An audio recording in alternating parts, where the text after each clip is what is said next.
Hola, ¿qué tal? Mi nombre es Lisbeth Cayetano Chigil y yo voy a explicarles el problema número 2 de mecanismos. Vamos a analizar el problema número 2 por el método de centros instantáneos de rotación. Bueno, a manera de introducción, podemos decir que un centro instantáneo de rotación está referido al movimiento plano de un cuerpo. Se define como el punto del cuerpo o de su prolongación en el que la velocidad instantánea del cuerpo es nula. Bueno, ya visto el concepto de centros de rotación, vamos a aplicarlo al problema número 2. Este dice, la manivela AB, que es esta que se encuentra por acá, tiene una velocidad angular de 9 radianes sobre segundo en sentido horario.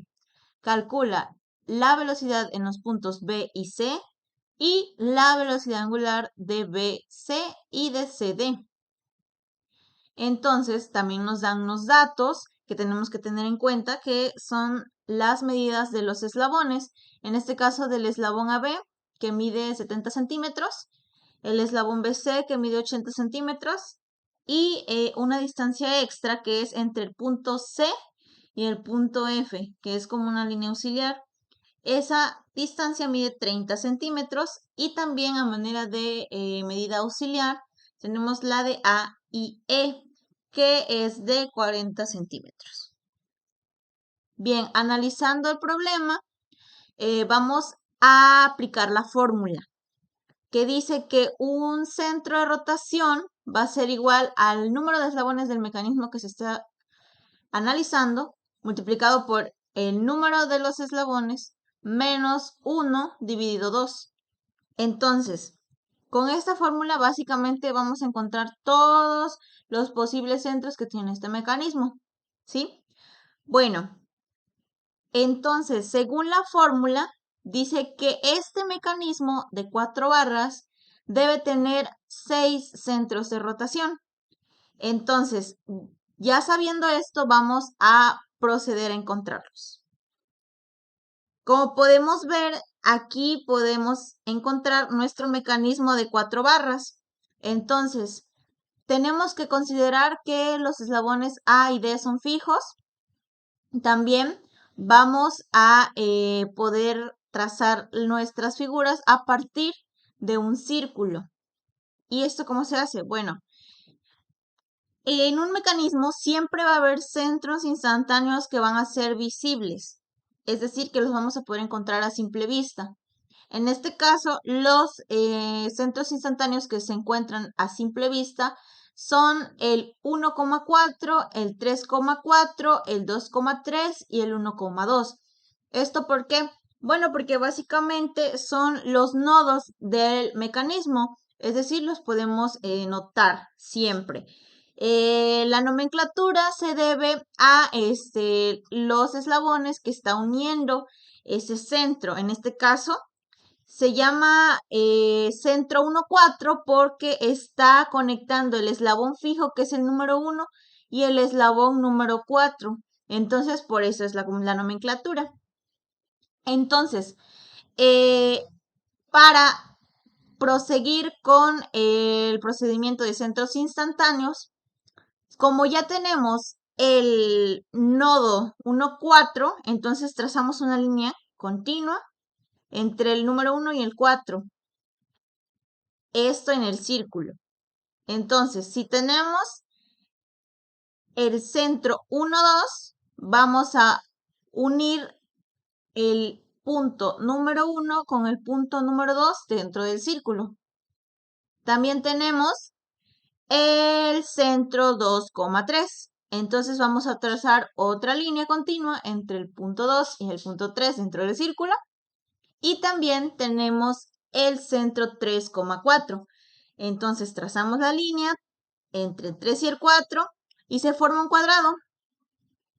Pero, ¿qué quiere decir este cuadrado? Bueno, que ya encontramos 4 de los 6 centros que estamos buscando.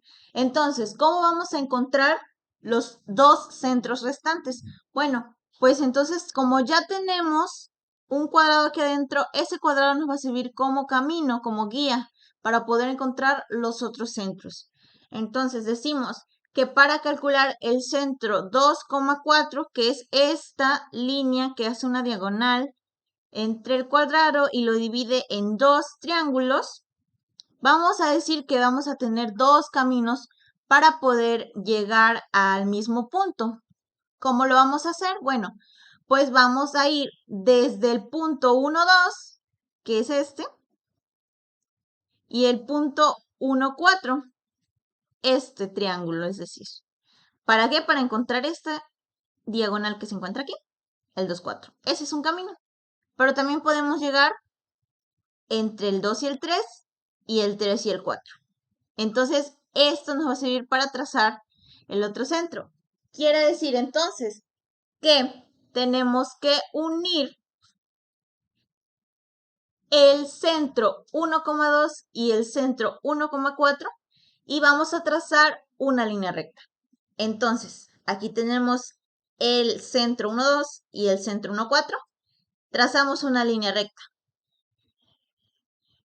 Entonces, ¿qué vamos a hacer ahora? Bueno, trazar una línea recta que una los puntos 2,3 y 3,4 que están en esta parte de acá.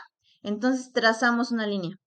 En algún punto, esas dos líneas se van a intersectar y esa intersección corresponde al centro de rotación 2,4, que es el punto G que podemos encontrar aquí en el diagrama.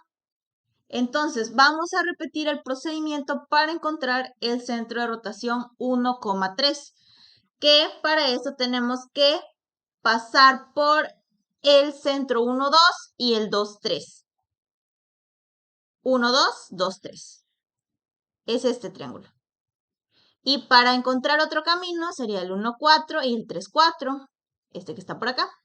Entonces trazamos una línea entre el 1, 2 y el 2, 3 que los una. El 1, 2 está por acá y el 2, 3 está por acá. Entonces así va a trazar nuestra línea. Ahora el 1, 4 y el 3, 4. Tenemos el 1, 4 por acá y el 3, 4 por acá. Y trazamos una línea. La intersección de esas dos líneas es nuestro centro instantáneo 1, 3, que corresponde al punto H representado en el diagrama. Posteriormente vamos a hacer los cálculos correspondientes. ¿Qué es lo primero que vamos a calcular? Bueno, vamos a calcular la velocidad en B.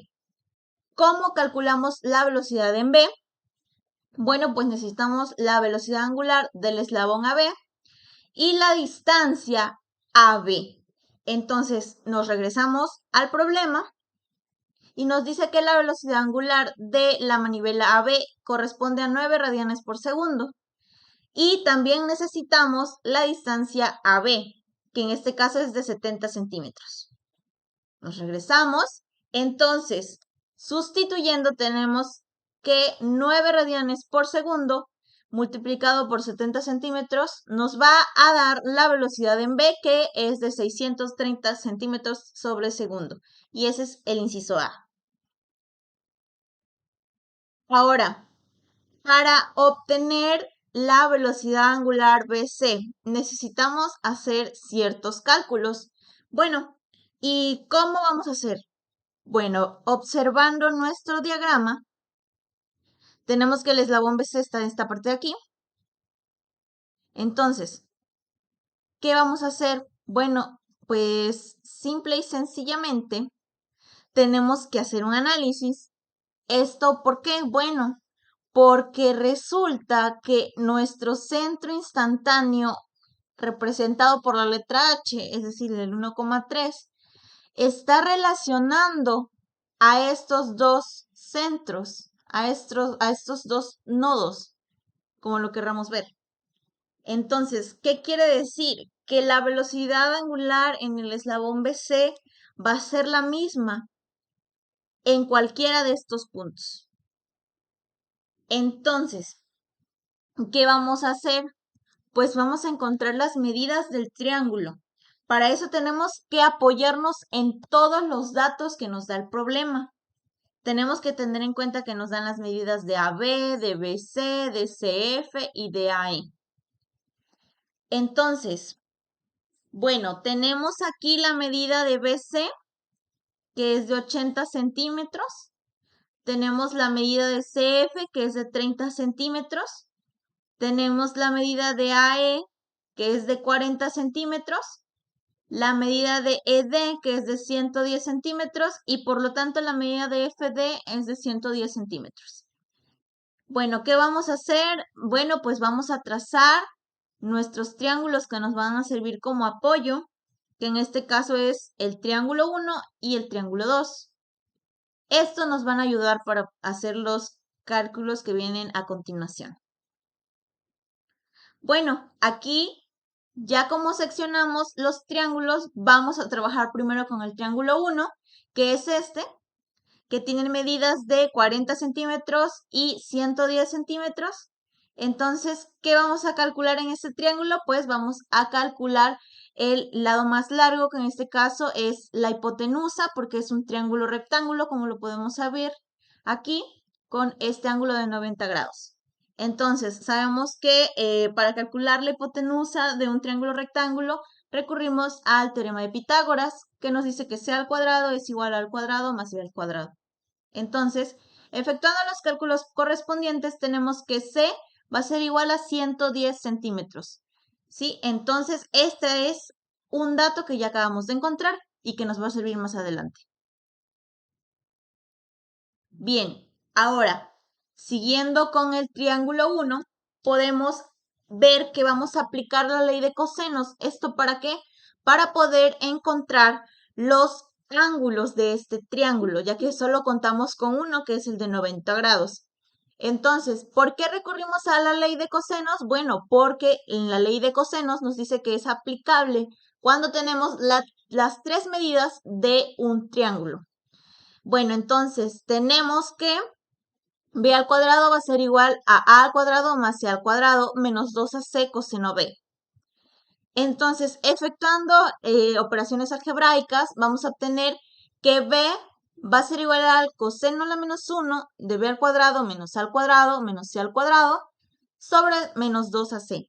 Entonces, sustituyendo los valores que tenemos de las medidas, vamos a obtener que b es igual a 20 grados. Y b lo encontramos por acá. Entonces, nos faltaría el ángulo A, que este va a ser igual a 180 menos 90 menos 20, que va a ser igual a 70 grados. Ahora, para el triángulo número 2, vamos a hacer exactamente lo mismo. Vamos a calcular la hipotenusa, que para este triángulo corresponde a 114 centímetros. Efectuamos nuevamente ley de cosenos y vamos a obtener la medida de B, que es de 15.25 grados. Entonces, el ángulo A va a corresponder a 74.75. En este punto vamos a regresar a este diagrama que tenemos por acá. Debemos ser muy observadores para poder identificar que este triángulo 2 es igual al triángulo que tenemos en la parte de acá, sombreado de color morado, es semejante. ¿Por qué es semejante? Porque quiere decir que los ángulos van a ser de la misma magnitud. Entonces, ese es otro dato que ya tenemos que considerar.